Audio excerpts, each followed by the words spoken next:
Hey guys, welcome back to TPG. My name's Shane, and today I have got a nice free action for you. Black and orange, real grungy, urban, dark, meaty image. Let's have a look. So here we are on Photoshop, and look at that. Before and after. Before and after. Now, this action obviously is completely free for you, so you can grab that anytime you want. The link will be down below, and don't forget, give us a like and subscribe, and we get a lot more things like this for you, no problem. So let me know what you need, but hit the subscribe. So here we go, look at that, and wow man, that is just fantastic. How can that just be so grungy and meaty and dark and just almost a bit dirty? So let's have a look how we did this. So the base action there is black and orange, and you can see that's very cool. In the action, I'll just open a little folder, and you'll be able to just see essentially what we've done. So in other words, you can look at this image and you can see that there's a lot of blues that have been sucked out of it and stuff like that at its core.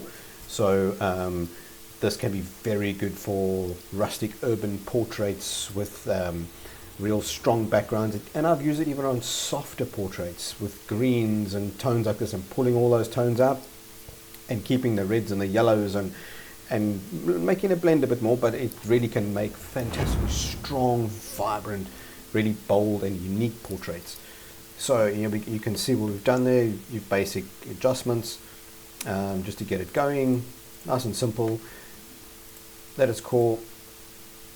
That's the HSL layer there that I've just created over there, and you can see we have basically just gone through some of the stuff, and you can see, especially we come down to the blues, there's a big part of it, you know what I mean, and you can see, I mean, you can go through this yourself. So very simple. And then obviously I've added some adjustments into this action to give you a base of it.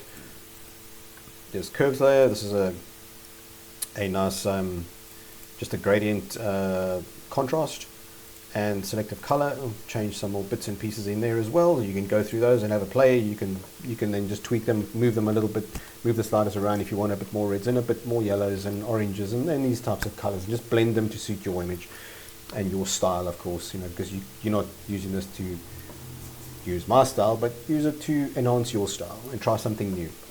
So, and obviously I've gone and added a few more bits and pieces to this to make this a little even more grungy and vibey, and so look at that. How beautiful is that? Now this could be used for a lot of urban work, a lot of architectural work. It can be used, as you can see, for vehicles, you know, I mean, anything like this. So what have I added extra here? A simple little just matte look to it, pulling up the shadows just to soften the blacks a little. You can see it's a little harsh, just to give it some more drama and detail.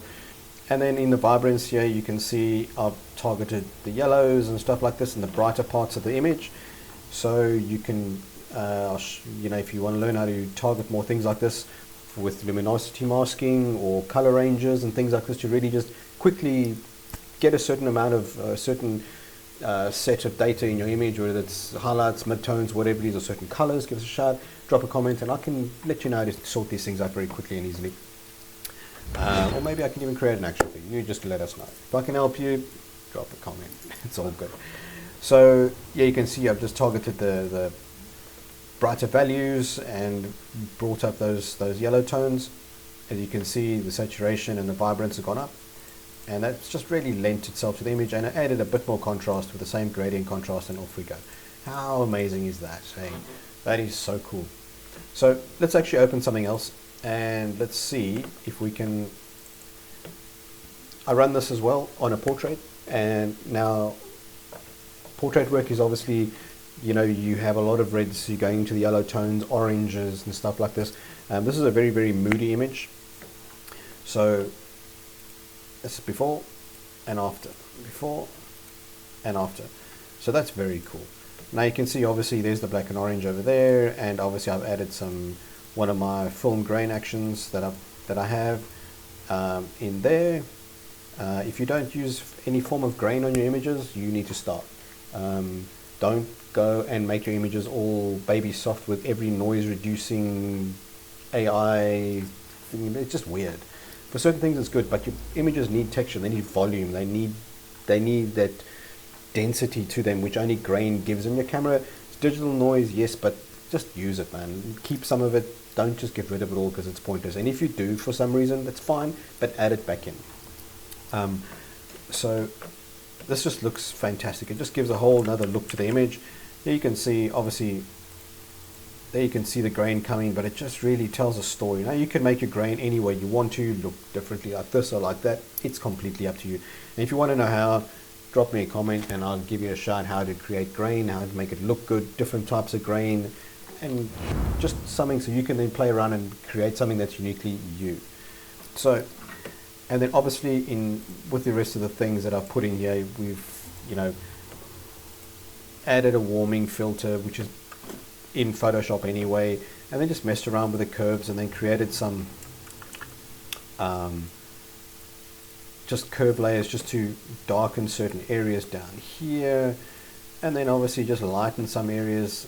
And you can see we've got this over here.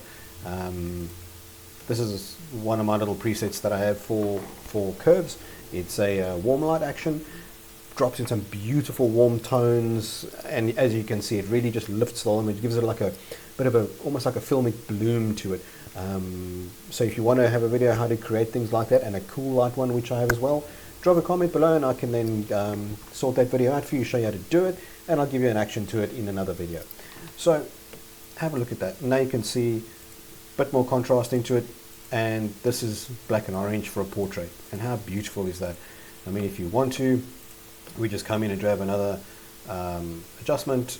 Let's just come over here and let's pull some of the color out of it, some of the saturation, like 35, something like that, and it just pulls those colors down, you know what I mean, and it just looks really pretty, you know what I mean. And then you could use this for absolutely anything. Because it's black and orange, you get this real dirty, dark, earthy tones, and you get this rich yellows, reds and oranges. So I invite you to grab the software. The link for it will be down below, and there'll be some links to the videos up top here that you need to go and have a look at that are just really good.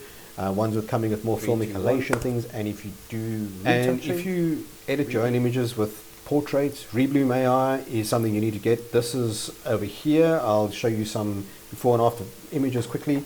I do have an affiliate link for that. That'll be down below as well. To grab that, up to 30% off. You need to get that. It is fantastic. Best private. It is locally sourced on your own machine, and the lifetime license with lifetime updates is so worth it. You really, really, really need to get it. So thank you again for watching this. Subscribe, like the video, and give it some shares to your mates. And I'll see you in the next video.